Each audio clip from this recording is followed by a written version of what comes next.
তাল দপ করিয়া পড়িল নাকি পড়িয়া দপ করিল, এক কথাই তো মাননীয় স্পিকার। সংশোধনী তো আমরা চাই। স্বরাষ্ট্রমন্ত্রী। মাননীয় স্পিকার, আপনাকে ধন্যবাদ। ইয়েস মাননীয় স্পিকার, আমি মাননীয় সংসদ নেতার পক্ষে বক্তব্য রাখছি।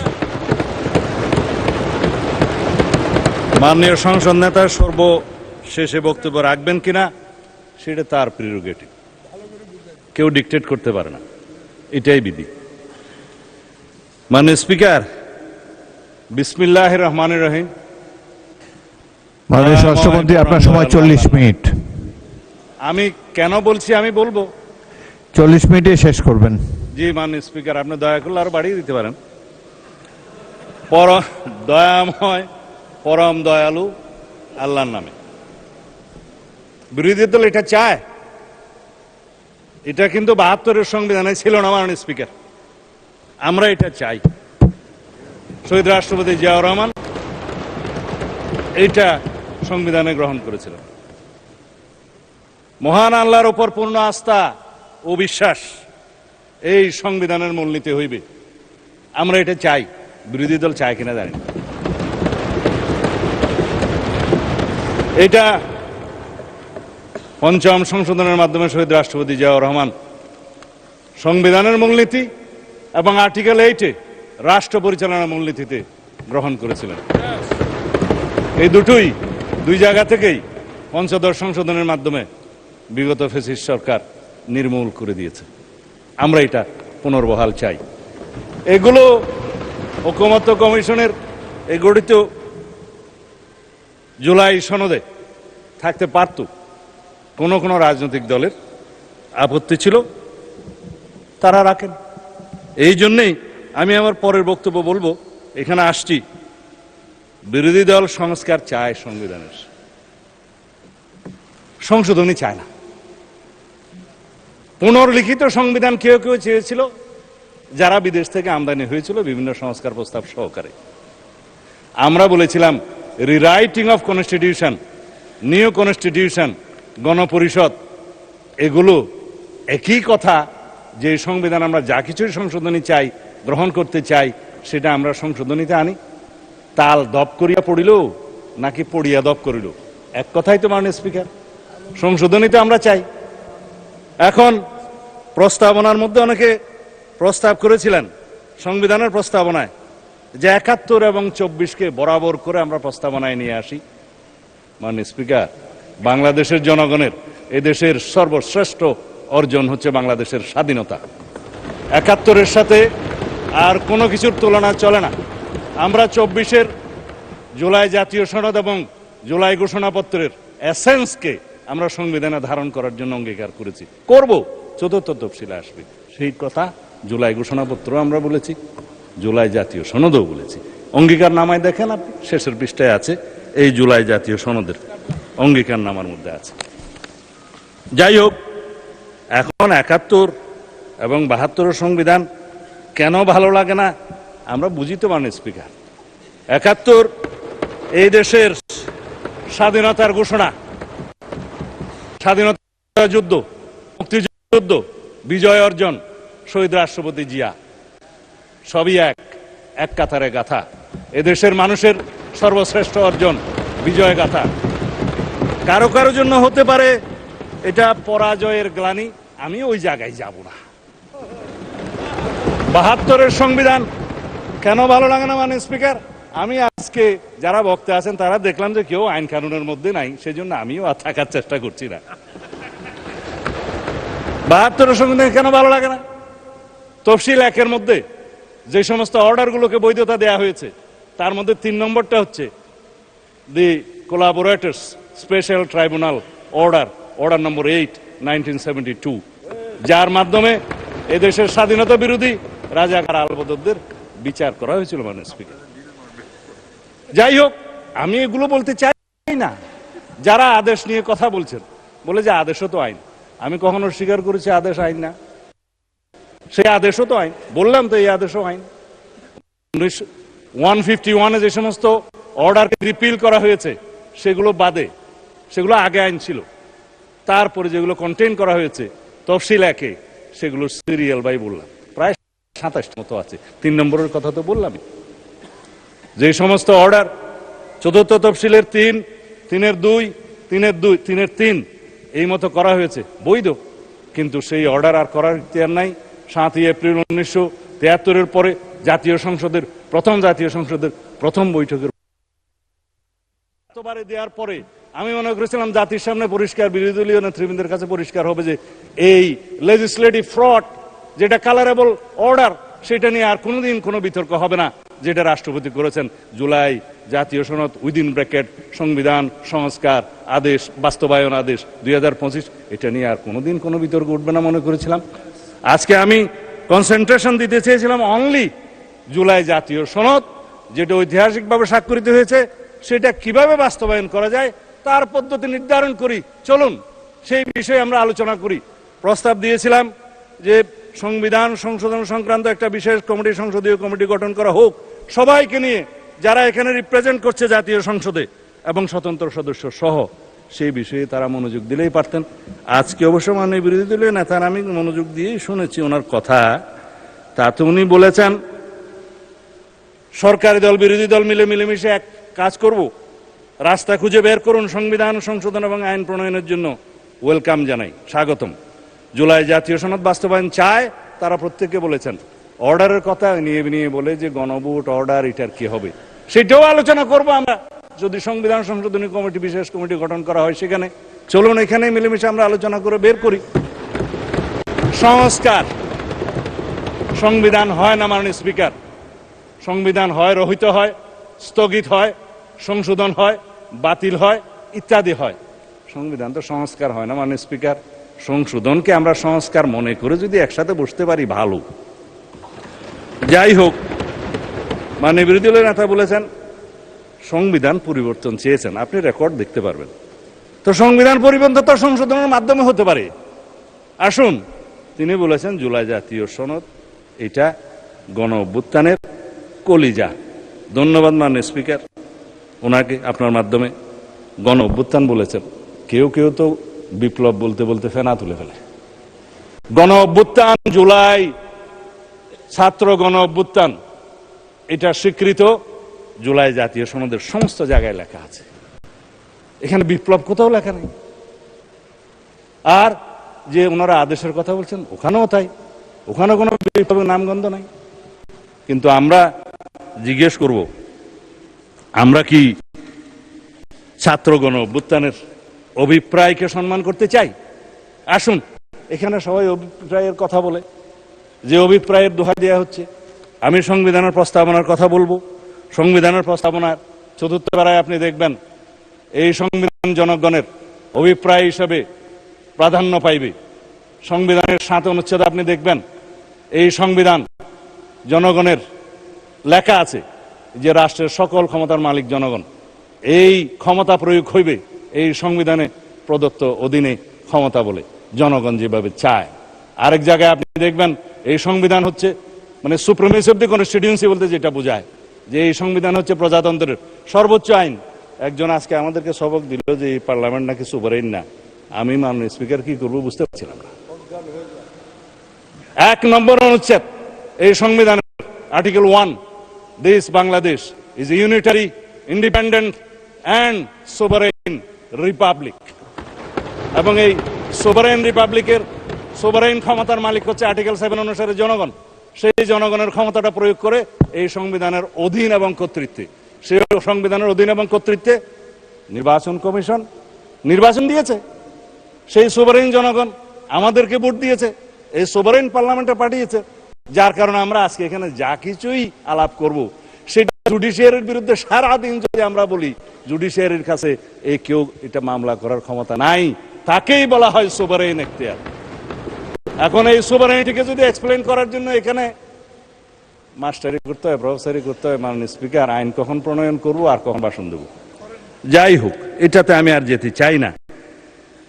দেশনেত্রী বেগম খালেদা জিয়া কবরে প্রশান্তিতে শুয়ে আছেন। তিনি বলেছিলেন, আমি অনেকের সাথে কন্ট্রাডিক্ট করে বলছি, এই সংবিধান ছুড়ে ফেলে দেয়া হবে যদি জনগণের সরকার প্রতিষ্ঠা হয়। এটা একটা মেটাফোর, পলিটিক্যাল রূপক, মেটাফোর। যখন বলেছিলেন যে 15 সংশোধনের মাধ্যমে যখন তত্ত্বাবধায়ক সরকার পদ্ধতি উঠিয়ে দেওয়া হলো, তখন তিনি বললেন এই পঞ্চদশ সংশোধনী মানি না, রাষ্ট্রের মধ্যে অস্থিতিশীলতার অবস্থা করা হলো। হ্যাঁ, আমি ওইটাতেই আসছি। ওনারা ডকুমেন্ট দেখাচ্ছেন আমাদের মহাসচিব, উনি বলেছিলেন এই সংবিধানের পঞ্চদশ সংশোধনীকেই উদ্দেশ্য করে যে এই সংশোধনী ছুড়ে ফেলে দেয়া হবে। মানি, ছুড়ে ফেলে তো দিয়েছি।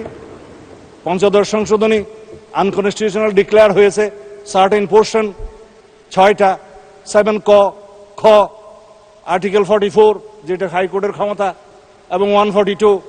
এরপরে আছে তত্ত্বাবধায়ক সরকার পদ্ধতি বিলুপ্ত করার যে আর্টিকেল 58 ক এবং 2 ক পরিচ্ছেদ।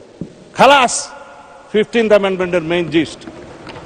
তারপরে এই 15th অ্যামেন্ডমেন্টের মানে স্পিকার 55টা দফা, ব্যারিস্টার বন্ধুরা পড়তে পারেন। 55টা দফার মধ্যে এই 6 দফা নাই। আরেকটা নিশ্চিত করা হয়েছে নিরীহ আইন, এটা পরিবেশ সংক্রান্ত দফা।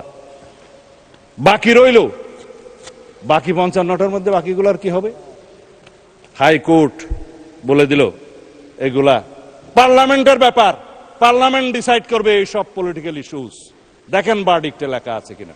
এই সেই পার্লামেন্ট যেখানে পঞ্চদশ সংশোধনের বাকি ইস্যুগুলোকে আমরা নাই করে দেব। কারণ যিনি রিড করেছিলেন তিনি চেয়েছেন পূর্ণাঙ্গ পঞ্চদশ সংশোধনী বাতিল করা হোক। হাইকোর্ট 6টা ভার্ডিক্ট দিয়েছে, 6টা বাতিল করেছে, একটা রিইনস্টেট করেছে নিরীহ আইন। বাকিগুলোর ব্যাপারে পার্লামেন্টকে বলেছে যে এটা political questions to be decided by the next parliament. This is the next parliament to decide. আসি এখন জুলাই জাতীয় সনদ, অর্থাৎ জনপ্রত্যাশিত সংস্কার প্রস্তাবে আর কি কি অন্তর্ভুক্ত হতে পারত। কেবল প্রস্তাবনার কথাটা বলেছি, বাকিগুলো এখন বলবো। আর জুলাই জাতীয় সনদে যা কিছু অন্তর্ভুক্ত করা হয়েছে সেটা নিয়ে তো একটু বড় কথা বলবোই। আর রাজনৈতিক সমঝোতা হওয়ার পরেও শেষ মুহূর্তে যে সংস্কার ঐকমত্য কমিশন যা কিছু বাদ দিয়েছে সেই কথা এখন একটু বলি। প্রস্তাবনার মধ্যে যা কিছু বাদ দিয়েছে সেটা তো বললাম। রাষ্ট্র পরিচালনা মূলনীতি হিসেবে যেটা বললাম, মহান আল্লাহর উপর আস্থা এবং বিশ্বাস, পূর্ণ আস্থা এবং বিশ্বাস, ঐকমত্য হয়েছিল, লেখা হয় নাই সনদে। তারপরে মরহুম শেখ মুজিবুর রহমানের ছবি সংক্রান্ত যে অনুচ্ছেদ পঞ্চদশ সংশোধনীতে অন্তর্ভুক্ত করা হলো, আজকে এখানে অনেকে বক্তব্য দিলেন যে তাহলে তো ছবি টানাতে হয়। ছবি না টানানোর জন্যই তো এই সংশোধনীগুলো গ্রহণ করার জন্য বলছি। সম্মত হয়েছিলাম আমরা, ঐকমত্য হয়েছিল, বিরোধী এবং আমরা সবাই মিলে যারা আলোচনা করেছি, 33টা দল ছিল ওখানে। চিঠিও দেয়া হলো আমাদেরকে যে আপনারা এই দফা চান কিনা। আমরা বললাম সংস্কার প্রস্তাবের পক্ষে, আলোচনায় তো আমরা একমত হয়েছিলাম, আবার চিঠি কেন? সেই চিঠি সই করে আবার তাদেরকে দিয়েছি, হ্যাঁ একমত, কিন্তু সনদ অন্তর্ভুক্ত করা হলো না মাননীয় স্পিকার। আর একটা সম্মত হয়েছিলাম তফসিল, পঞ্চদশ সংশোধনের মাধ্যমে সংবিধানে 3টা তফসিল সংযুক্ত করা হয়েছে, 5ম, 6ষ্ঠ এবং 7ম। যে এইখানে একজন ভদ্রলোক নাকি স্বাধীনতার ঘোষণা দিয়েছিলেন বলে এখানে একটা দেয়া হলো, আমি নাম নিতে চাই না। হলো তফসিল, বলা হলো একজন 7ই মার্চের ভাষণ দিয়েছে, সংবিধানে অন্তর্ভুক্ত করা হলো। রচনা, লিটারেচার আর্কাইভে থাকতে পারত, সংবিধানে নিয়ে আসলো। তারপর ওই স্বাধীনতার ঘোষণা দিয়েছে বলে স্বাধীনতার ঘোষণাপত্রের 5ম অথবা 6ষ্ঠ প্যারাতে বলেছিলেন যে মরহুম শেখ মুজিবুর রহমান, ওখানে মরহুম লেখা নাই, যে যথাযথভাবে ঢাকায় স্বাধীনতার ঘোষণা করেছেন। ইতিহাস কি তা বলে? বলে না। সারা বিশ্ব স্বীকৃত যেটা শহীদ রাষ্ট্রপতি জিয়াউর রহমান 26 তারিখে, অর্থাৎ 25 তারিখের দিনগত রাতের 26 তারিখের প্রথম প্রহরে যেটা উই রিভোল্ট বলে স্বাধীনতার ঘোষণা দিয়েছিলেন। তারপরে 27 তারিখ, সেই জন্যই বাংলাদেশের স্বাধীনতা দিবস 26 তারিখ। তারপরে 27 তারিখে তিনি কালুরঘাট বেতার কেন্দ্র থেকে provisional head of the state হিসেবে এই বাংলাদেশের স্বাধীনতা ঘোষণা করেন। এরপরে সংশোধিতভাবে on behalf of the national leader Sheikh Mujibur Rahman স্বাধীনতার পক্ষে ঘোষণা করেন। এটা ইতিহাস, আমরা অস্বীকার করি না। কিন্তু 26 তারিখে স্বাধীনতার ঘোষণাপত্রে তিনি ঘোষণা দিয়েছেন বলে যেটা লেখা হলো, অস্বীকার করি না মাননীয় স্পিকার, কারণ এটা একটা ন্যাশনাল আর্কাইভের দলিল। কিন্তু জিনিসটাকে এস্টাবলিশ করার জন্য আর একটা যে তফসিল ঘোষণা করে তথাকথিত একটা তফসিলের নামে যে লেখা হলো যিনি এত তারিখে ঘোষণা দিয়েছেন বা তার মধ্যে, সেটা তো কোনো গবেষণায় আসে না। সেই জন্য 5, 6 এবং 7 এই 3টা তফসিল বিলুপ্তির জন্য এই ঐক্যমত্য কমিশনের প্রস্তাব, সংবিধান সংস্কার কমিশনের প্রস্তাব ছিল, আর না হলে এখানে সবাই সাক্ষী দিতে পারেন, আমরা একমত হয়েছিলাম। কিন্তু যেদিন স্বাক্ষর করব সেদিন দেখা গেল নাই একটা তফসিল, 7ম তফসিলটা নাই। জুলাই স্বাধীনতার জুলাই ঘোষণাপত্রের সনদে সবাই স্বাক্ষর করেছে, মাননীয় স্পিকার, এখানে যারা যারা রিপ্রেজেন্ট করছে। তবে এনসিপি নির্বাচনের পরে করেছে, বাকিরা আগে করেছে। স্বাক্ষর তো করেছেন, সেই স্বাক্ষরিত জুলাই জাতীয় সনদে অবশ্যই নোট অফ ডিসেন্টগুলো দেখে শুনেই করেছেন। সুতরাং এখানে এগুলো নিয়ে অস্বীকার করার তো কিছু নাই। এখন নোট অফ ডিসেন্টের ভাষা কি হবে সেটা নিয়েই তো হয়েছে। এই যে আমাদের ইশতেহার, একটা ইশতেহারের কপি আনছিলাম এখানে, ইশতেহারের মধ্যে বলা আছে যে যারা নির্বাচনী ইশতেহারে সেই সমস্ত নোট অফ ডিসেন্ট উল্লেখ করে জনগণের ম্যান্ডেট প্রাপ্ত হবে তারা সেই মতে বাস্তবায়ন করিতে পারিবে। এই ইশতেহার বিএনপি নির্বাচনী ইশতেহার আমরা করেছি, স্বাক্ষরিত জুলাই জাতীয় সনদের ভিত্তিতে নির্ধারিত হইবে। সুতরাং জনগণ এখানে 51% ভোট দিয়েছে। আমরা তো বলেছি উচ্চকক্ষের বিষয়ে আমি এখন বলবো না, মানে স্পিকার, উচ্চকক্ষের বিষয়ে আমরা এখানে বলেও দিছি 100 সদস্য বিশিষ্ট উচ্চকক্ষ প্রবর্তন করা হইবে। রাজনৈতিক দলসমূহ নিম্ন কক্ষের অর্জিত আসন সংখ্যার আনুপাতিক হারে উচ্চকক্ষে প্রতিনিধিত্ব করিবে। এই সেই আমরা তো ম্যান্ডেট পেয়েছি, এটা কনস্টিটিউশনাল ভোট। তারপরে আসে গণভোটের রায়, কেন মানবে না? অবশ্যই মানবে। গণভোটের ভোটটা তো একটা কালারেবল লেজিসলেশন, একটা যে লেজিসলেশনকে বলা হয় ফ্রড অন দি কনস্টিটিউশন, যে লেজিসলেশন করার ক্ষমতা প্রেসিডেন্ট ছিল না, সেটা পই পই করে বলেছি, সেটার উপরে গণভোট হয়েছে। তারপর 4টার মধ্যে 3.5 কান প্রশ্নের মধ্যে আসি তো, যেটা আমাদেরকে জাতীয় প্রতারণার দলিল হিসেবে জোরপূর্বক এখানে ইম্পোজ করা হয়েছে, আমাদের উপর আরোপ করা হয়েছে, শুধু সেইটুকু প্রশ্নের কথা বলেছিলাম। আমি বলেছিলাম সেই জুলাই আদেশটা, একটাকে আমি নাম দিচ্ছি জুলাই আদেশ, আর এটা হচ্ছে জুলাই সনদ। এই জুলাই আদেশের যতগুলো পৃষ্ঠা আছে, আমি বলেছিলাম যে আমার পড়তে লেগেছিল 3 ঘন্টা, জনগণ কয় ঘন্টা পরে এটার উপরে হ্যাঁ না ভোট দিয়েছে জানা নাই। 4টা প্রশ্ন দিল, আইনমন্ত্রীটি কি বলেছেন, 4টা প্রশ্নের একটা তফসিলে গিয়ে দেখা যায় সেখানে কোনো প্রপোর্শনের কথা বলা নাই, দফা 17-তে। তার মানে এটি এনে দেওয়ার পর। সুতরাং এই গুজামেল দিয়ে একটা জনগণকে গণভোট দিতে বাধ্য করছে, আমরা তো মানবো। আসুন সেই আলাপগুলো আমরা সংবিধান সংশোধন কমিটিতে এসে করি, কোনটা কি করা যাবে। আপনারা সংস্কার বলছেন, আমরা বলছি সংশোধন। ঠিক আছে, আপনারা মনে মনে খুশি থাকলে অসুবিধা নেই সংস্কার নিয়ে, কিন্তু সংবিধান তো অ্যামেন্ডেড হবে, সংশোধিত হবে, এই সংসদেই হবে, এই জাতীয় সংসদেই হবে। অবশ্য যারা বিদেশ থেকে এসেছিলেন সংস্কার কমিশনে, তারা একটা আইডিয়া নিয়ে এসেছিলেন, মাননীয় স্পিকার, সেটা হচ্ছে ন্যাশনাল কনস্টিটিউশনাল কাউন্সিল, এনসিসি, জাতীয় সাংবিধানিক কাউন্সিল। যে ক্ষমতা তাকে দেয়া হয়েছিল, দেশে আর এক্সিকিউটিভ ব্রাঞ্চের দরকার ছিল না, প্রধানমন্ত্রীর কোনো ক্ষমতা নাই, সব সেই কাউন্সিলই করবে। আমরা অতঃপর বিতর্ক করে সেটা বের করে দিলাম। তারপরে বলল যে সাংবিধানিক যে সমস্ত নিয়োগ হবে সেখানে আলাপ করেন। আমরা বললাম নির্বাচন কমিশনের গঠন প্রণালী সম্পর্কে আমরা একমত, সাংবিধানিকভাবে সংবিধানে আনবে বিরোধী দল, সরকারি দল, মাননীয় স্পিকারের নেতৃত্বে, এবং একটা নিউট্রাল কমিটি করে সেটা করা হবে, আমাদেরই প্রস্তাব। এগুলো বাদে বলছি বাকি যে সমস্ত অর্গানাইজেশনের কথা বলছেন সংস্থা সাংবিধানিক, এগুলো আইন প্রণয়নের মাধ্যমে করা হোক, আমরা দ্বিমত করি নাই। তারা আপার হাউসের মধ্যে সংবিধান সংশোধনে নিয়ে যেতে চায়। আমরা বললাম আপার হাউস পৃথিবীর যে সমস্ত দেশে, উন্নত দেশে আছে, যেমন United states of America, senate, সেখানে 50টা অঙ্গরাজ্যে তাদের স্টেটের মধ্যে সরাসরি ভোটে সিনেটর নিযুক্ত হয়, তাদের ক্ষমতা থাকে, সাংবিধানিক ক্ষমতা থাকে, কমিটির ক্ষমতা থাকে, লেজিসলেশনের ক্ষমতা থাকে। আমরা পার্শ্ববর্তী দেশ ইন্ডিয়ার কথা জানি, কাউন্সিল অফ স্টেটস, ইন্ডিয়ান কনস্টিটিউশনের আর্টিকেল 80, তারা বলছে যে it is council of states, যেটা রাজ্যসভা নামে পরিচিত, তারা সরাসরি ভোটে নির্বাচিত নন, তাদের লেজিসলেশনের ক্ষমতা ইনডাইরেক্টলি দেয়া হয়, লোয়ার হাউসের মধ্যে আসে, আপার হাউস থেকে প্রস্তাব আসে, কিন্তু লোয়ার হাউসে যারা ডাইরেক্টলি নির্বাচিত তাদেরই ক্ষমতা হচ্ছে চূড়ান্ত।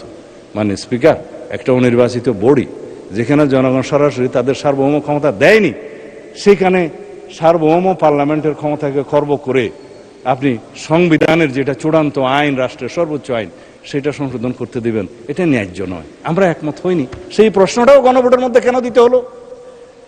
যাই হোক, এখন আমি সেই আলাপে যাব না। আমি শুধু অনেক কথাই এখানে বলে ফেলেছি। জনগণের অভিপ্রায়ের চূড়ান্ত অভিব্যক্তি রূপে সংবিধান হচ্ছে চূড়ান্ত আইন। সবাই অভিপ্রায়ের কথা বলেন, জুলাই গণ অভ্যুত্থানের, ছাত্র গণ অভ্যুত্থানের অভিপ্রায়ের কথা বলেন। আসুন, সে অভিপ্রায় হিসাবে জনগণের সে অভিপ্রায়কে চূড়ান্ত রূপ দিতে গেলে সংবিধানে আগে আনতে হবে। তারপরেই প্রথমবারের মতো যখন অভিপ্রায়কে সংবিধানে আনা হলো, তখন সেটা 4th of November 1972 সংবিধান হিসেবে পরিণত হলো এবং সেটা অভিপ্রায়ের অভিব্যক্তি হিসাবে, মানে প্রকাশ হিসাবে গৃহীত হলো। This is called constitution. এখন আমরা এই অভিপ্রায়কে, জুলাই ছাত্র গণ অভ্যুত্থানের অভিপ্রায়কে আমরা ধারণ করি, কনস্টিটিউশনে নিয়ে আসি, অভিপ্রায়কে মূল্যায়ন করি, অভিব্যক্ত করি, প্রকাশিত করি, তখন সেই অভিপ্রায়ের মূল্যায়ন হবে।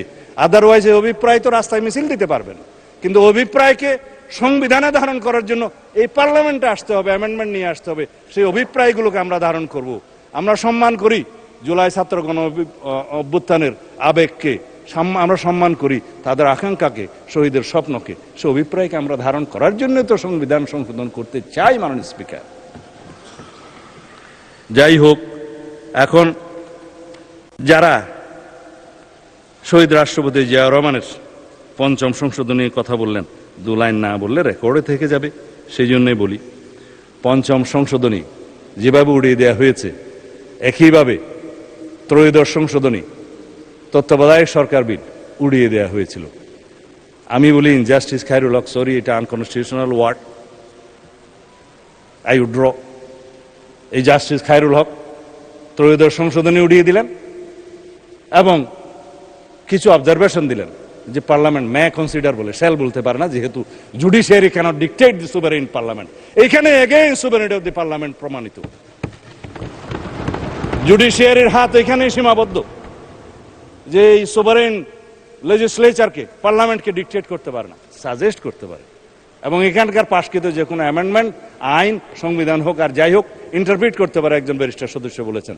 হ্যাঁ, supreme court is the guardian of the constitution, interpret করতে পারে কনস্টিটিউশনের, এবং ইন্টারপ্রিটের পরে যদি মনে হয় যে এটা তাদের বিবেচনায় আনকনস্টিটিউশনাল কোনো বিধান, ডিক্লেয়ার করতে পারে আল্টা বায়াস দ্য কনস্টিটিউশন, এবং নাল এন্ড ভয়েড যাই হোক, যে ভাষাই হোক, করতে পারে। ওইখানেই সীমাবদ্ধ।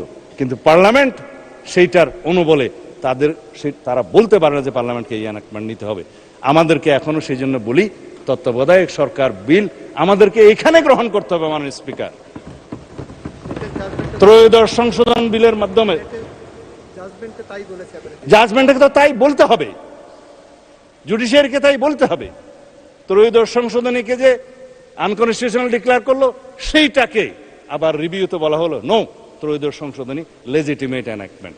কিন্তু সেটা যেহেতু এটাকে বলা হয়, এটা doctrine of eclipse, doctrine of eclipse অনুসারে সেটা রিইনস্টেট হয়েছে, চন্দ্রগ্রহণ চলে গিয়েছে। কিন্তু তারপরেও এই পার্লামেন্টকে তত্ত্বাবধায়ক সরকার পদ্ধতির বিল আবার আনতে হবে, সংশোধনীর মাধ্যমে নিয়ে আসতে হবে। আমরা তত্ত্বাবধায়ক সরকার পদ্ধতি বহাল করার জন্য দীর্ঘ 17 বছর সংগ্রাম করেছি, রক্ত দিয়েছি। এই তত্ত্বাবধায়ক সরকার ব্যবস্থা পুনর্বহালের জন্য দেশনেত্রী বেগম খালেদা জিয়া শেষ মুহূর্ত পর্যন্ত জীবনের চেষ্টা করেছেন। তিনি শান্তিতে শুয়ে আছেন, কারণ 3য় সংশোধনী বহাল হয়েছে, মাননীয় স্পিকার। আর 5ম সংশোধনী, যেটা ফ্যাসিস্ট শেখ হাসিনা এখানে অগণতান্ত্রিক সংশোধনী করেছিল, সেটা বাতিল হয়েছে, মাননীয় স্পিকার। পূর্ণাঙ্গ বাতিল হয়নি, আপিল হয়েছে আপিলের ডিভিশনে। হাইকোর্ট যেটুকু বাতিল করেছে, বাকিগুলো ওখানে করবে। কিন্তু আমি বলি কি, মাননীয় স্পিকার, সেইটার আর প্রয়োজন নাই। এই পার্লামেন্ট যথেষ্ট 5ম সংশোধনীর 55 দফার সকল বিধান এখানেই আমরা বিলুপ্ত করে দিতে পারবো, যদি আমরা সবাই এগ্রি হই। জুডিশিয়ারির প্রয়োজন নেই। এখানেই হচ্ছে সুভারেনিটি অফ দি পার্লামেন্ট। আমি এখনো আপনার ইয়ের মধ্যে আসি নাই, মাননীয় স্পিকার, কি বলে, জুলাই সনদে আসি নাই। সময় কতক্ষণ আছে আমি অবশ্য জানি না। এখানে জুলাই সনদের মধ্যেই এখন দফাওয়ারি আলোচনা করতে চেয়েছিলাম। সবাই তো রাজনৈতিক বক্তব্য দিয়েছে, সেজন্য আমিও একটু অনুপ্রাণিত হয়ে পয়লা রাজনৈতিক বক্তব্য দিয়ে দিলাম, মাননীয় স্পিকার। কথা তো বলার কথা, দফা অনুসারে জুলাই জাতীয় সনদের যেটা প্রণয়নের সাথে আমি দীর্ঘদিন জড়িত ছিলাম, কাজ করেছি সেইটার মধ্যে কিভাবে এরা ড্রাস্টিক মানে সার্জিক্যাল কি যেন ড্রাস্টিক সার্জারি করেছে সেটাও দেখতে হবে। আমি সার্জিক্যাল অপারেশন করেছি সেটা দেখতে হবে। আমরা 33টা রাজনৈতিক দল এই আলোচনায় অংশগ্রহণ করেছিলাম। তার মধ্যে পার্লামেন্টে যারা এসছে তাদের সংখ্যা 8টা। ইসলামী আন্দোলন বাংলাদেশ, খেলাফত মজলিস, গণ অধিকার পরিষদ, গণসংহতি আন্দোলন, এনসিপি, বাংলাদেশ খেলাফত মজলিস, বিএনপি এবং জামাত ইসলামী। এখানে সিরিয়াল নাম্বার দেয়া আছে, আমি নোট করে রেখেছি কার সিরিয়াল নাম্বার কত। তবে আমাদেরটা 21, জামাত ইসলামেরটা 22। যে সমস্ত নোট অফ ডিসেন্ট দিয়েছে আপনি 21-22 দেখলে দেখবেন, আর এনসিপিটা হচ্ছে আপনার 14। এইভাবে সিরিয়াল সবগুলো বলতে গেলে সময় লাগবে। কিন্তু এখন আমি দফাওয়ারি যদি যাই, মাননীয় স্পিকার, কথা অনেকগুলো বলে ফেলেছি, জবাবও অনেকগুলো দিয়ে দিয়েছি, সংক্ষিপ্ত আলোচনাই করতে পারবো, অসুবিধা নাই।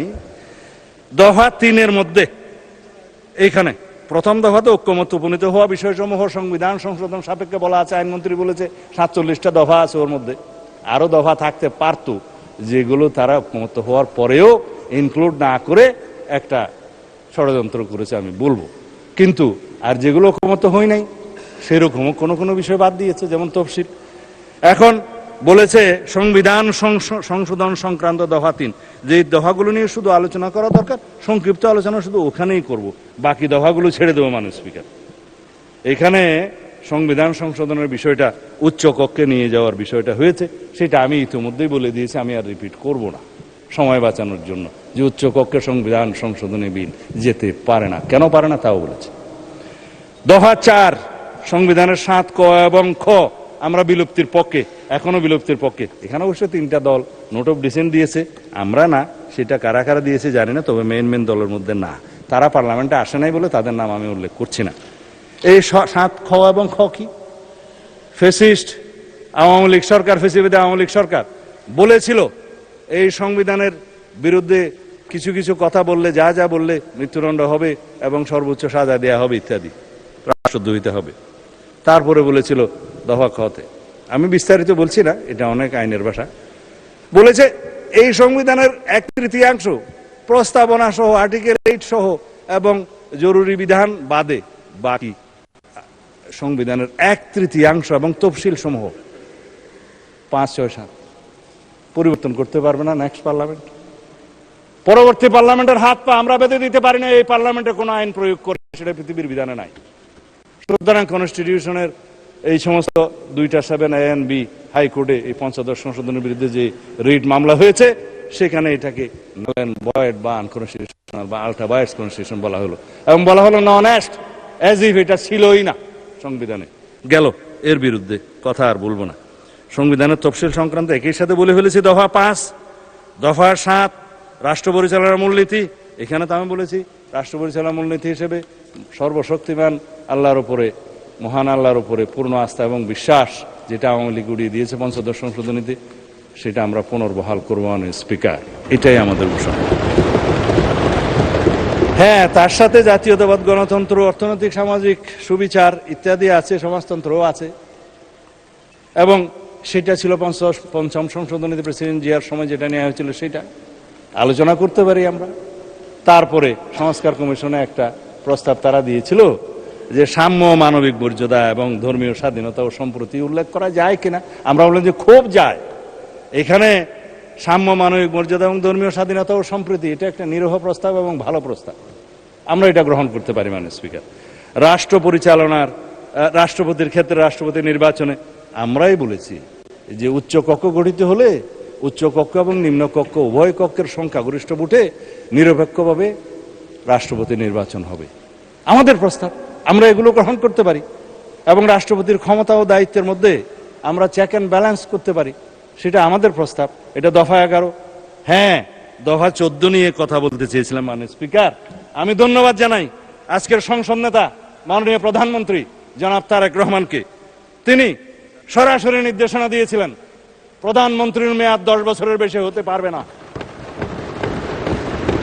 যদিও গভর্নমেন্ট ইন ওয়েটিং হিসাবে তিনি জানতেন বাংলাদেশের জনগণ, দেশনেত্রী বেগম খালেদা জিয়া তখন জীবিত, হয় তাকে অথবা কোনো কিছু হলে তার অবর্তমানে আমাদের নেতা জনাব তারেক রহমানকে প্রধানমন্ত্রী এই দেশের মানুষ বানাবেন।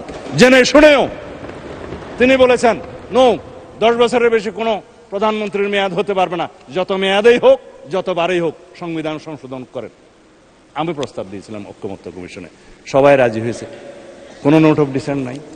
কেননা আমরা চাই না ব্যক্তিতান্ত্রিক স্বৈরতান্ত্রিকতা, দলতান্ত্রিক স্বৈরতান্ত্রিকতা, এখন আয়কতান্ত্রিক রাষ্ট্র ব্যবস্থা বা একদলীয় রাষ্ট্র ব্যবস্থার এবং পার্লামেন্টারি স্বৈরাচারের কোনোদিন আর উৎপাত না হোক, উৎপত্তি না হোক, এখানেই শেষ।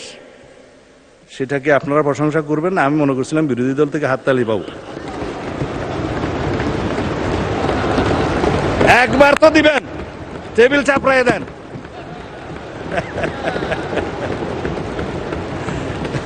আচ্ছা, আমার সময় চলে যাচ্ছে, মানে স্পিকার আপনি একটু খেয়াল রাখবেন। প্রধানমন্ত্রী একই সাথে লিডার অব দি হাউস হতে পারবেন কি পারবেন না প্রশ্ন উঠছে, দলীয় প্রধান হতে পারবে কি পারবে না প্রশ্ন উঠছে। দফা 15 এই জুলাই জাতীয় সনদের এখানে কিছু কিছু নোট অফ ডিসেন্ট দিয়েছে।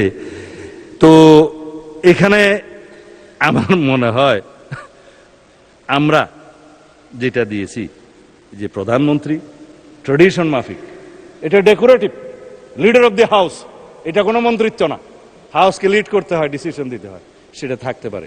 জামাত ইসলামের বন্ধুরা বলছিলেন হ্যাঁ এটা বোধহয় থাকা যায়, তবে দলীয় প্রধান বোধহয়, আমরা বললাম যে দলীয় প্রধান থাকলে পৃথিবীর বিভিন্ন দেশে ডেমোক্রেটিক প্র্যাকটিস, শুধুমাত্র দলীয় প্রধান হওয়ার কারণে কি তার প্রধানমন্ত্রিত্ব হওয়াটা হরণ করা যায়? সেটা তার ডেমোক্রেটিক রাইট। সুতরাং আমরা বলেছি দলীয় প্রধান প্রধানমন্ত্রী হবেন কি হবেন না সেটা তার রাইট, তার ডেমোক্রেসির উপর, গণতান্ত্রিক অধিকারের উপর হস্তক্ষেপ করা যাবে না। সুতরাং আমরা নোট অফ ডিসেন্ট দিয়েছি। আশা করি আপনারা হাততালি না দিলেও মোটামুটি সম্মত থাকবেন। যাই হোক, তারপরে তত্ত্বাবধায়ক সরকার ব্যবস্থার মধ্যে 21টা দফা আছে, মাননীয় স্পিকার, দফা নম্বর 16। এখানে এই 21টা দফার মধ্যে আমরা তো সবাই বললাম তত্ত্বাবধায়ক সরকার পদ্ধতি আমরা গ্রহণ করতে চাই। এই জন্যই দীর্ঘ 17 বছর আমরা আন্দোলন সংগ্রাম করেছি, রক্ত দিয়েছি, জীবন দিয়েছি। কিন্তু গঠন প্রণালী নিয়ে 2-1টা দফায় বিরোধী দলীয় বন্ধুদের সাথে আমাদের একটু আলোচনা প্রয়োজন। আমরা বলেছি সবাই মিলে তত্ত্বাবধায়ক সরকার পদ্ধতি আমরা গঠন করব, কিন্তু রাষ্ট্রপতি যে লাস্ট অপশন আছে, রাষ্ট্রপতিকে আমরা তত্ত্বাবধায়ক সরকারের প্রধান উপদেষ্টা হওয়ার আর সুযোগ দিতে চাই না, আমাদের প্রস্তাব।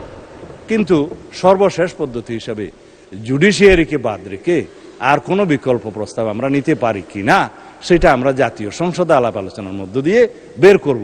এখানে ওনারা একটা ভোটিং ব্যবস্থা করতে বলেছিলেন, এটাকে কি একটা যেন ভোট বলা, আমি ভুলে গেছি, হ্যাঁ কি একটা ভোট যেন বলেছিল এটা আর কি, হ্যাঁ র্যাঙ্ক চয়েস ভোট।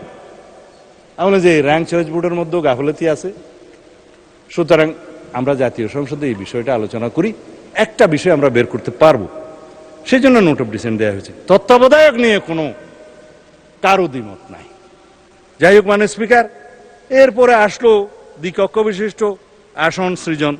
এটা তো বললাম দ্বিকক্ষে 100 সদস্য, আমরা সবাই রাজি, এবং দ্বিকক্ষের এখতিয়ার নিয়ে, গঠন প্রণালী নিয়ে কিছু একটু বিরোধ আছে, সেটা আমরা এখানে আজকে বড় প্রশ্ন হিসেবে দেখছি যে দ্বিকক্ষের ক্ষমতা, একটু আগে আমি আলোচনা করেছি, সংবিধান সংশোধনী ওখানে যাবে না, বাট আইন প্রণয়নের একটা পর্যায়ে এখান থেকে আইন ওখানে যাবে, তারা আলোচনা করবে, 1 মাস সময়ের ভিতরে হয় সিদ্ধান্ত দিবে, সুপারিশ করবে, অথবা ফেরত দিবে, সেই পর্যন্ত আমরা একমত।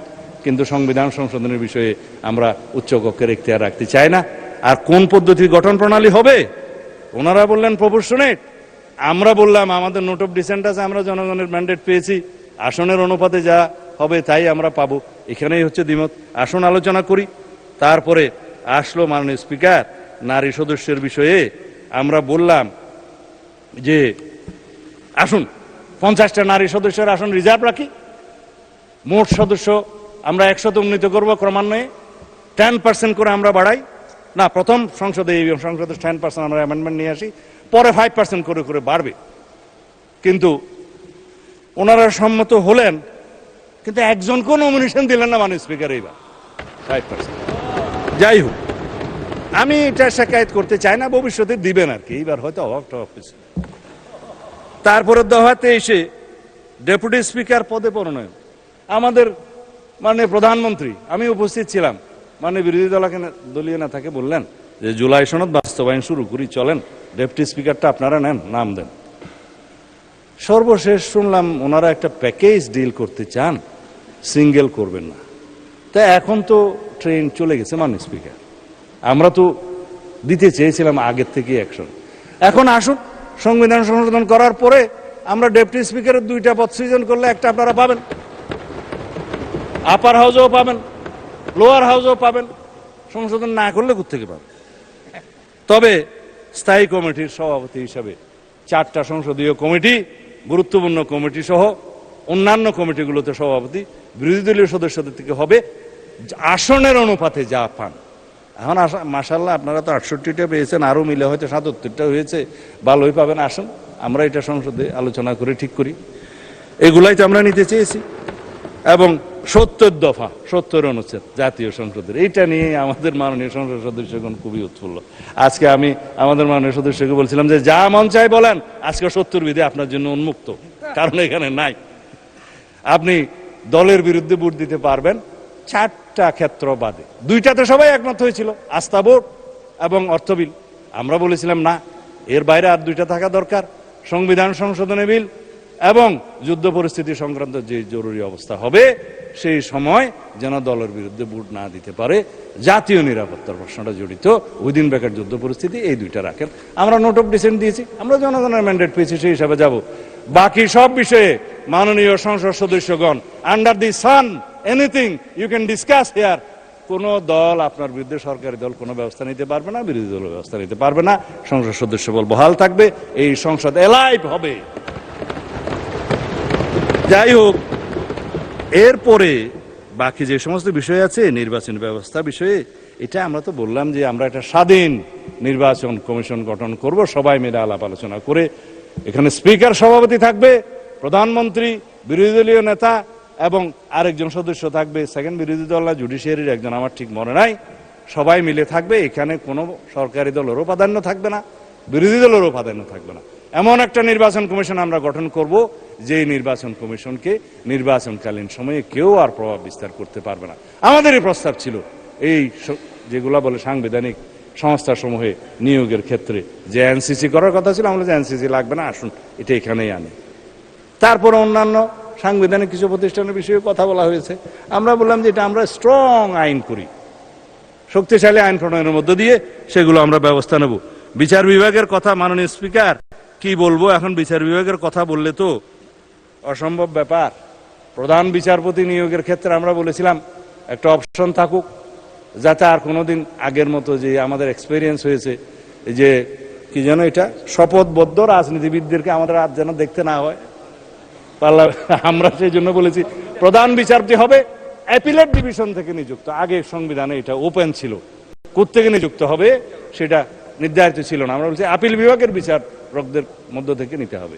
আর 2টা অপশন থাকতে হবে, জ্যেষ্ঠতম 2 জনের মধ্য থেকে প্রধান বিচারপতিকে নিয়োগ করতে হবে। এগুলো খুব সামান্য বিষয়, আমরা ডিসকাস করে এখানে একমত হতে পারি, যেটা জুলাই জাতীয় সনদে ছিল। এখন অন্যান্য বিষয়ের মধ্যে যে সমস্ত গুরুত্বপূর্ণ বিষয়, তা হলো আসুন বিচার বিভাগের স্বাধীনতা নিয়ে কথা বলি। আজকে বিচার বিভাগের স্বাধীনতা দেখেন, আজকেও একটা পত্রিকায় এসছে, মাননীয় স্পিকার আমি এখানে হয়তো দেখালে উত্তরটা ভুল হবে না, কার্যকরের আগেই সিন্ডিকেটের কবলে সুপ্রিম কোর্ট সচিবালয়। আমরা বলেছিলাম আর্টিকেল 116 অনুসারে আপনি সংবিধান যেটা আনকনস্টিটিউশনাল ঘোষণা করেছে, যে ইন কনসালটেশন অফ দি প্রেসিডেন্টের যেটা ক্ষমতা, in consultation of the chief justice, সেটা ওই পোর্শনটা আনকনস্টিটিউশনাল ঘোষণা করেছে মানি। কিন্তু আপনি সুপ্রিম কোর্টের সচিবালয় অধ্যাদেশটা করলেন, কারোর সাথেই আলাপ আলোচনা করলেন না। সংবিধানের অনুচ্ছেদ অনুসারে এখানে যদি আমরা আলাপ আলোচনা করে একটা আইন প্রণয়ন করি শক্তিশালী, সেটাই কি ভালো হতো না? এটাকে আমরা সংবিধানেই রাখতে হবে। আর বলা হলো যে সুপ্রিম কোর্ট না হাইকোর্ট জাজেস অ্যাপয়েন্টমেন্ট অর্ডিন্যান্স নিজেই আর্টিকেল 95 এবং 98 ভায়োলেশন করে বসে আছে।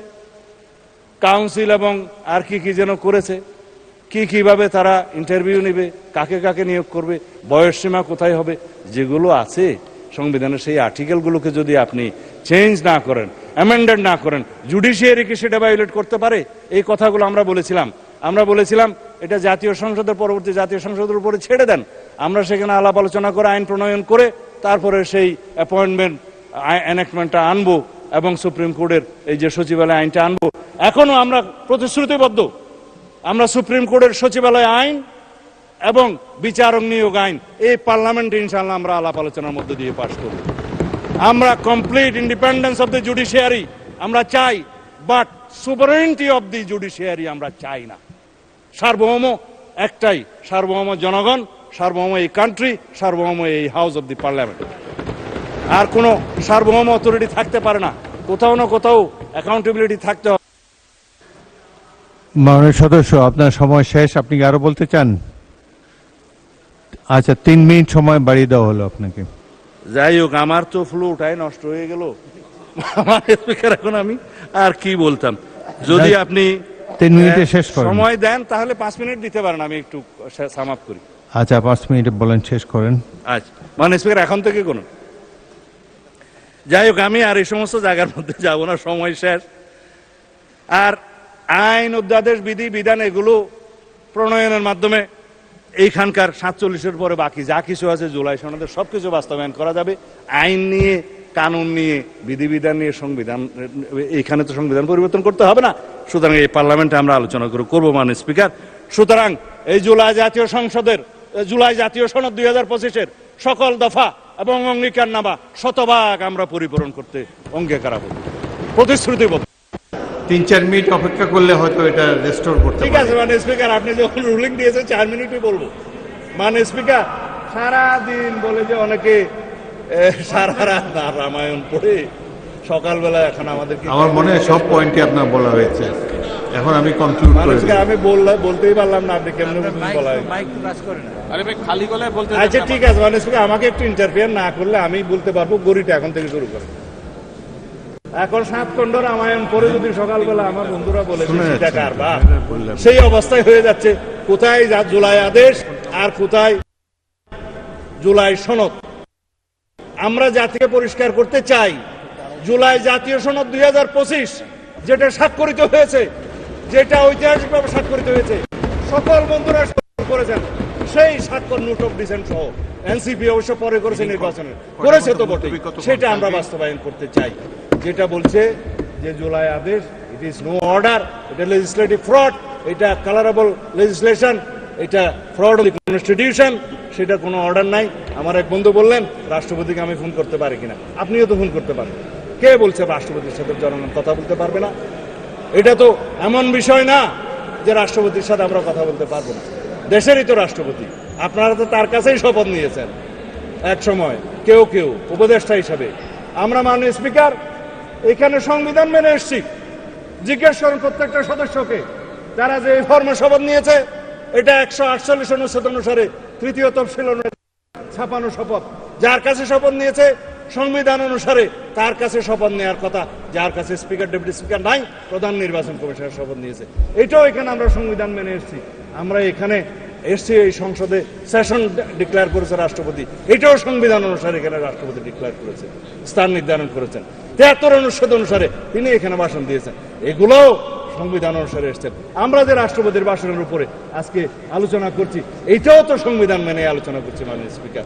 সব কিছুতেই আমরা সংবিধান মানছি, আর এখন সংবিধান ভালো লাগে না এই বক্তৃতা মাননীয় স্পিকার শুনতে চাই না।